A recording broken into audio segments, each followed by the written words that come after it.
It's all in your head news, submitted by Mexican Hot Pot. A neuroscientist says that physical pain is just an opinion.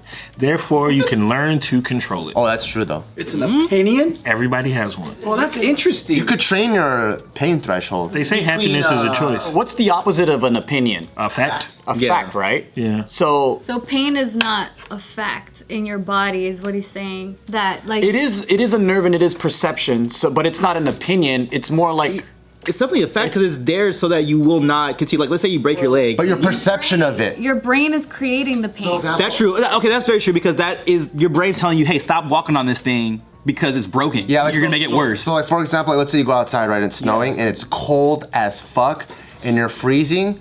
If you put room temperature water in a bathtub and you stick your hand in, you're gonna think it's burning you. You know, so like your brain is registering as 200 degrees, but it's really just 70 degrees.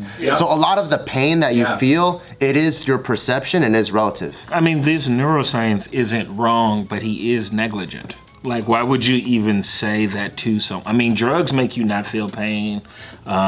Sleep, these are factual. The part about it hurting, it's an opinion, sure, but you shouldn't ignore that because that's how you know to get better. You know what I mean? Yeah. Why? I don't understand So why it's not necessarily ignoring it. It's just pointing out like people who experience chronic pain. It's pointing out that sure these people might be experiencing pain, but it's being exacerbated because of the way they view their pain. So it's a lot of it. because they think it's permanent. They think they can't do anything about it. Like I have to take medication to numb it versus it's probably not that bad, but then they're like there's some people that, I don't know, sprain an ankle and they just work with it, they deal with it, they live their life. Yeah. And there's other people that are like, oh, it's so chronic, I'm dependent on these pills, I have to take them to get the pain. Everyone experiences pain at different thresholds. Yeah. It's a spectrum. Yeah. Right. So like for example, they write in this article here, anyone who has willed themselves to not feel a tickle as ticklish can appreciate the difference between stimulation Impossible. and our perception of it. I know people who aren't ticklish. When I get tickled, that's it.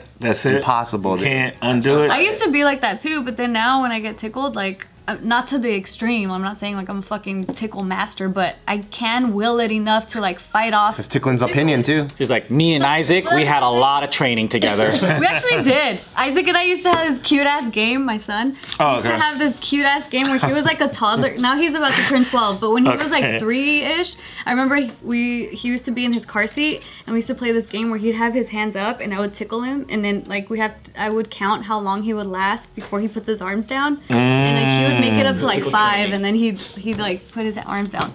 I don't think I want to lose it. I want the ability to just laugh like a fucking lunatic. Yeah. If somebody squeezes my knees to you know, like, so, see you laughing already, just the thought of like, because my dad would just be driving and all of a sudden at the red light, he would just dig right into my knee. Yeah, like I would do that too, but instead of my knees, he would grab me in my inner thighs and he would say, in Spanish, he would say, wow, your jeans are so thick. Look how thick your jeans are. And it would make me fucking laugh so hard. It was, that's just a childhood memory. I don't want to, you know. That's true. So then another one is like, oh, sorry, did you want to say something? It's okay. Another one is discomfort and swelling increase when people believe a painful hand or knee is larger. And then it decreases when it seems smaller. Oh, yeah. Yeah, and then they're saying that injections are less painful when we don't watch them. Oh, yeah, that's true. Yeah. Really? That's true. Yeah. Because you can try the difference of watching, like if you're getting your blood drawn. I love watching. Or just look away and just start talking. Yeah. When you look away and just start talking, it's almost like, well, for me, it's almost like it's not even there. Yeah. True. But when I'm looking at it, then it starts to hurt the longer it's in there. Do y'all have needle things? No. Needles don't bother me. Yeah. Yeah, I used to it's be a just like- phlebotomist. So I would like poke people. What does But- that mean? Oh, like the people who draw your blood are called phlebotomists. Oh, okay. Yeah. So then, like that, because of that reason, I like staring at it, but it actually does feel like more painful when I do Or pressure, you can watch feel it. Or the Yeah. longer the syringe, that gets a little like, damn, you about to put that in me? Okay, let's move on. For me, it's the opposite. I'm sorry, I didn't mean to. I thought y'all were gonna keep saying stuff. Like when y'all just left me out there like I was Brother Nature. Thank you. Sorry about that. Thanks, gang. Where's the owl at? It's blood going out. So when medicines go in, I'm like, I'm gonna get better. But then when they're doing blood samples and they're taking vials after vial, I'm just like, what am I gonna have left? Yeah. This is everything. You're taking all the blood. Yeah. When I donate blood, I want to feel like I'm gonna pass out because you always see people in the movies like, ah. Yeah. So like when fucking crazy. so when they're like taking the blood out and I see the bag filling up, I always go, yes. Am I gonna black out? And then they're done. I'm like, I feel lightheaded. oh man. And the cookie and the. I want to be in the space like Inception, where you're like, oh shit. But it never gets there. So then another thing they say in this article is when our brains decide to interpret a sensation as painful, it also sends a signal back to the body that intensifies that feeling. So nerve endings can chemically change in response to signals from the brain. Pain is more like a conversation between the brain and the body, and like verbal conversations, it can be heated or calm. So, like, if you're afraid, it can make your pain worse. Yeah. Because you're tense. Just in the same way that stress. I remember one of my philosophy teacher, I think I remember it was, or it was a psychiatrist. He said that the #1 killer of people is stress, but you'll never see that on anyone's death certificate. You'll see like something else because stress makes it more extravagant, like whatever you're feeling at that time. Yeah. I wonder if you can mentally, like people who are into pain. I'm not a pleasure from pain person. You said what? Shaolin monks, That's what they train themselves not to They kick each other in the nuts. Yeah, or like they'll smack them on the abs and like that's part of their exercise. It's like, hey, you should stand there, give me a stick. Yeah. And then they just don't move at all. Like they don't feel it. Did y'all ever see the meme where it's like the Sith and Darth is doing the choke, and the soldier's like harder, and Darth's like what? And he's like nothing. That's funny. You know from Star Wars. Yeah, Darth Vader probably New Hope when he was choking the rebels. Choked, and he was like harder, and Darth was like what? Nothing. He likes it. Like it's a Like into it. It's the funniest, one of my favorites. That's funny. I think I could tap memes. into that mentality, but yeah. Would you like to expand on that, or you Well, just go okay? pain is I pleasure can. for some people. Yeah, like I'm saying, Right. I could tap into the pain is pleasure mentality because, yeah, I mean, I like getting choked. I like getting like ears pierced and shit, like piercings. Like there was a time in my life when I was a teen that I just wanted to like just fucking pierce my nipples, pierce literally everything. But I can't. What if you go like on a hike and your lungs are burning? You're like, oh, that feels so good. I'm running out of air. Death, like I've never near death tried is to see it eternal that for some way, people. but I That's think painful. If I tried, Ask David Carradine. I could find some pain in that. Because exercising is a lot of painful. That's my pleasure though. Like feeling a little bit of pain through certain things. Like now I'm doing this thing called like cold therapy. And I hated the cold, and I always told myself that I'm not a cold person. I'm a warm person. I like tropical.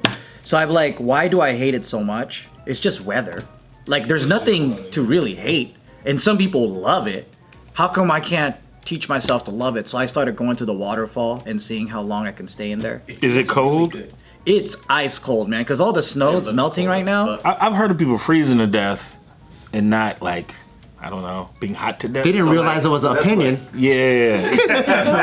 You know what's crazy? Gotta change your mind, brother. There's guys out there that are doing like ice bath therapy and all this shit. Yes. And they're beating what people thought was possible in science.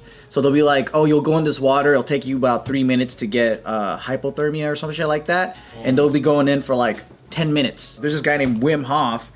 He broke all these records, and he kind of like defied the the textbooks of like what humans are capable of doing in cold.